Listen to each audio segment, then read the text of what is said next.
Welcome to দাদার classroom.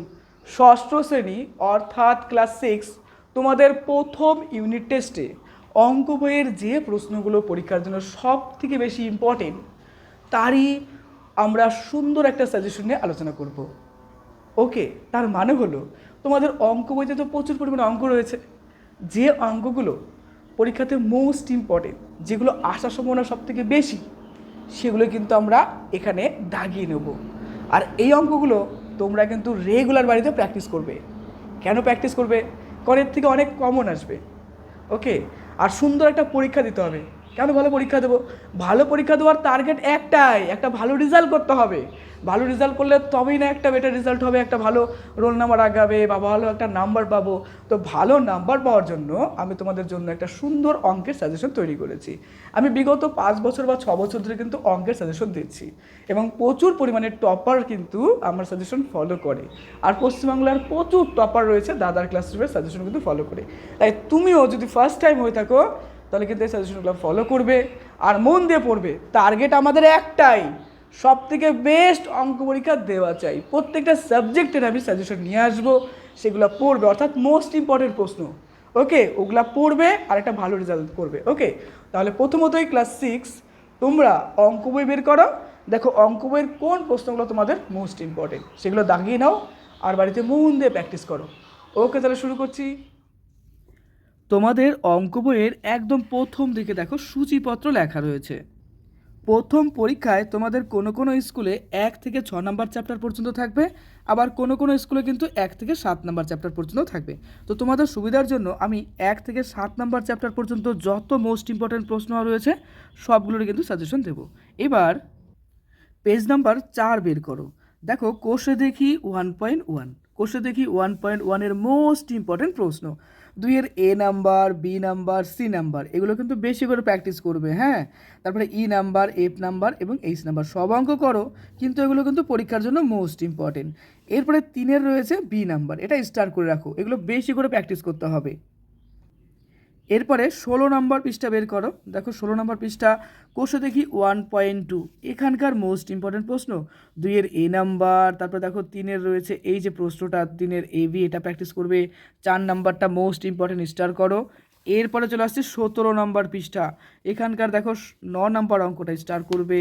তারপরে 10 number, তারপরে 12 number, 13 number, 14 number, 15 number, 16 number, তারপরে 18 নাম্বার এবং 20 নাম্বার অঙ্ক। এই অঙ্কগুলো ভালো করে প্র্যাকটিস করে যেও।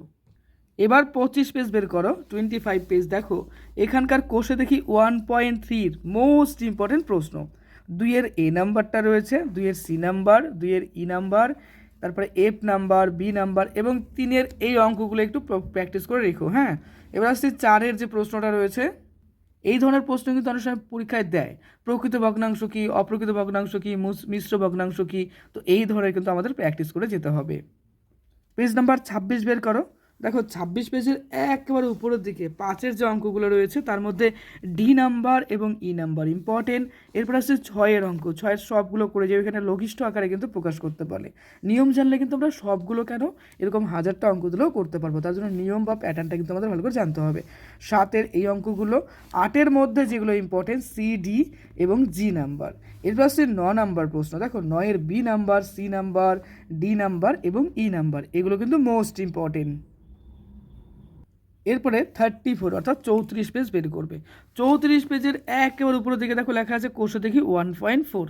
এই 1.4-এর ইম্পর্টেন্ট প্রশ্ন, এখান থেকে পরীক্ষার প্রশ্ন কিন্তু হয়।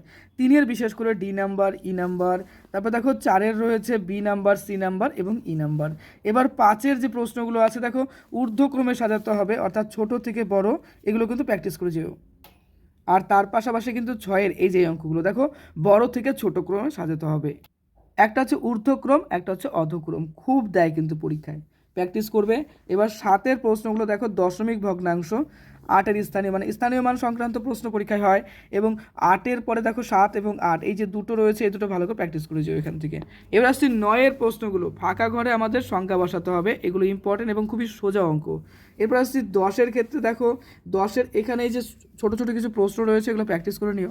এবার 13 নম্বর, 15 নম্বর, 16 নম্বর, 17 নম্বর, 18 নম্বর আর মান খুঁজির ক্ষেত্রে এই প্রশ্নগুলো একটু প্র্যাকটিস করে যাও, খুবই সোজা অঙ্ক, একবার করলেই রেডি হয়ে যাবে। এরপরে 42 পেজ বের করো। দেখো কোষে দেখি 1.6, এই 1.6-এর 1 নাম্বারটা, তারপরে এরপরে 4 নাম্বার, 5 নাম্বার এবং 7 নাম্বার এবং 8 নাম্বার, এই অঙ্কগুলো ভালো করে প্র্যাকটিস করে যাবে। কোষে দেখি 1.6 পেজ নাম্বার 42, এগুলো দাগিয়ে নাও, স্টার করে রেখো।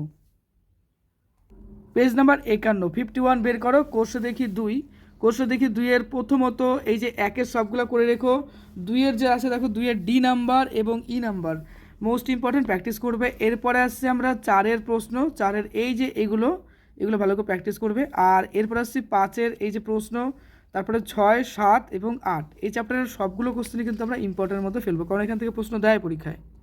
এরপরে 52 পেজ বের করো। এখানকার 9 এবং 10 শুধুমাত্র প্যাটার্ন বা নিয়ম জানলেই কিন্তু তুমি করতে পারবে, তার জন্য এখান থেকে নিয়ম বা প্যাটার্নটা জেনে রেখো, তাই হবে।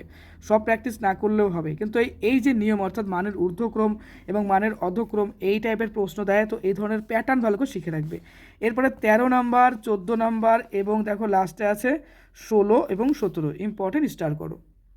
এরপরে 58 পেজ 58 পেজ দেখো কোষে দেখি 3, এই চ্যাপ্টার থেকেও কিন্তু আমাদের প্রশ্ন হয়, তবে কোন প্রশ্নগুলো ইম্পর্টেন্ট সেগুলো ভালো করে প্র্যাকটিস করবে। যেরকম ধরো 1-এর ক্ষেত্রে বি এবং সি, তারপর যেরকম ধরো এই যে 2 নম্বর প্যাটার্ন, এই প্যাটার্নটাও কিন্তু খুব দেয়, 100 গুণিতক পূর্ণ সংখ্যায় লেখো, এক্ষেত্রে 2-এর সি এবং ডি, এবং তারপরে দেখো 3-এর ক্ষেত্রে হচ্ছে বি এবং সি, তারপরে 4-এর ক্ষেত্রে তুমি যদি লক্ষ্য করো এই 4-এর 10-এর গুণিতক, এখান থেকে 2-একটা প্র্যাকটিস করে নিও, তাই হবে। এবার আসছি 5-এর ক্ষেত্রে, দেখো এখানকার সি, তারপরে এফ এবং জি, এবং 6-এর ক্ষেত্রে যদি বলি তাহলে বলবো বি, সি এবং এফ, এগুলো স্টার করো। এরপরে পেজ নাম্বার 61 পেজ বের করো। কোষে দেখি 4, এখানকার ইম্পর্টেন্ট প্রশ্ন 1-এর E number, F number, H number এবং জে নাম্বার। এরপর আসছে 2-এর প্রশ্নগুলো, 2-এর বিশেষ করে এই যে দেখো যে পরপর যে 3টে আছে, 3টে ভালো করে প্র্যাকটিস করে যেও। এরপর আসছি 4-এর প্রশ্নগুলো, 4-এর এই প্রশ্নগুলো বি নাম্বার, সি নাম্বার এবং ডি নাম্বার। পেজ নাম্বার দেখো 67 পেজ বের করবে। এখানকার কোষে দেখি 5.1-এর 3 নাম্বার, 4 নাম্বার, 6 নাম্বার, 7 নাম্বার এবং 8 নাম্বার। এরপরে 71 অর্থাৎ 71 পেজ বের করবে। 71 পেজে দেখো কোষে দেখি 5.2-এর এখানকার 1-এর যে প্রশ্নগুলো রয়েছে জি নাম্বার, এইচ নাম্বার এবং আই নাম্বার, এবং 2-এর যে প্রশ্নগুলো রয়েছে 2-এর এখানকার প্যাটার্ন ইম্পর্টেন্ট, তো এগুলো একটু ভালো করে প্র্যাকটিস করে যেও। এখানকার প্যাটার্ন জানলে পরে সব অঙ্ক করার দরকার নেই। আচ্ছা, প্যাটার্ন বলতে কি বলো তো, নিয়ম জানতে লাগবে। হ্যাঁ, এবার আসছে 3-এর ক্ষেত্রে 3-এর 2 নম্বর প্রশ্নটা স্টার করো। পেজ নাম্বার দেখো 87 অর্থাৎ 87 পেজ, কোষে দেখি 6, এখানকার 1-এর এ, তারপরে বি, সি, তারপরে ডি এবং ই, এই কটা ভালো করে প্র্যাকটিস করে যেও। এখান থেকে কিন্তু প্রশ্ন অনেক সময় শর্ট প্রশ্ন আকারে দেয়। 88 পেজ, পেজ নাম্বার 88 বের করো। 88 পেজের 11 নাম্বার, তারপরে চলে আসছে দেখো এরপরে 13-র যে প্রশ্ন রয়েছে, 13-র বিশেষ করে 1, 2, 3, এটা ভালো করে প্র্যাকটিস করবে। এরপরে 89 অর্থাৎ 89 পেজ বের করবে। এখানকার 14 নাম্বার প্রশ্নটা, 18 নাম্বার প্রশ্ন ইম্পর্টেন্ট রয়েছে। তারপর আসছে দেখো 19-এর সরল করি, এখানকার 5 নাম্বার, তারপরে 10 নাম্বার এবং 13 নাম্বার, এগুলো স্টার করো। এরপরে পেজ নাম্বার 95 অর্থাৎ 95 পেজ বের করবে। আচ্ছা, এটা হচ্ছে কোষে দেখি দেখো 7, কোষে দেখি 7, এই চ্যাপ্টারের 4 নাম্বারটা মোস্ট ইম্পর্টেন্ট। তারপরে দেখো 4-এর পরে রয়েছে 6 নাম্বার, 7 নাম্বার এবং 8 নাম্বার, এই 3টা অঙ্ক যেন মিস না হয়। এরপরে 9 নাম্বারের বিশেষ করে দেখো 7 নাম্বার এবং তারপরে 20 নাম্বার অঙ্ক, এই দুটো স্টার করো। আর মানের অধক্রম, এই ধরনের প্রশ্ন কিন্তু তোমাদের পরীক্ষায় খুব দেয়, মানের অধক্রম বা ঊর্ধ্বক্রম, ছোট থেকে বড়, তার জন্য বললাম যে নিয়মটা কিন্তু ভালো করে আমাদের জানতে হবে, তাহলে পরে কী হবে, যে কোনো অঙ্ক দিলে আমরা করে দিয়ে আসতে পারবো। তো 10-এর বিশেষ করে এখানে 2 নাম্বার রয়েছে, 3 নাম্বার এবং তার পাশাপাশি কিন্তু 8 number most important. Page number 96 অর্থাৎ 96 পেজ বের করবে। এখানে দেখো বলছে দশমিক সংখ্যার মান খুঁজতে বলা হচ্ছে। এগুলো দেখো এখানকার 9 নম্বরটা, 10 নম্বরটা এবং 11 নম্বর। এরপরে চলে আসছে নিচের দিকে, দেখো সরল অঙ্কের মান খুঁজি। তো সরল অঙ্ক কিন্তু তোমাদের পরীক্ষায় দেয়, 2 নম্বর 3 নম্বরের প্রশ্ন হয়। তো এই যে দেখো সরল করো, এই কটা ভালো করে প্র্যাকটিস করে যেও, সরল করো, ভালো করে প্র্যাকটিস করে নেবা। ওকে, তো এই ছিল আমাদের ক্লাস 6 তোমাদের দেখো টোটাল অঙ্ক অর্থাৎ ফার্স্ট ইউনিটের যতগুলো চ্যাপ্টার ছিল সবগুলো চ্যাপ্টারের মোস্ট ইম্পর্টেন্ট অঙ্ক প্রশ্ন, এগুলো মন দিয়ে বাড়িতে প্র্যাকটিস করো। আমি খুব তাড়াতাড়ি তোমাদের ইংলিশ, বাংলা, তারপরে ইতিহাস, ভূগোল এবং তার পাশাপাশি বিজ্ঞানের মোস্ট ইম্পর্টেন্ট সাজেশন নিয়ে আসবো। মন দিয়ে প্র্যাকটিস করো, আর বেস্ট থেকে বেস্ট এক্সাম কিন্তু তোমাকে দিতে হবে। টার্গেট একটাই, সব থেকে বেস্ট রেজাল্ট কিন্তু তোমার করতে হবে। Okay, best of luck for your best exam.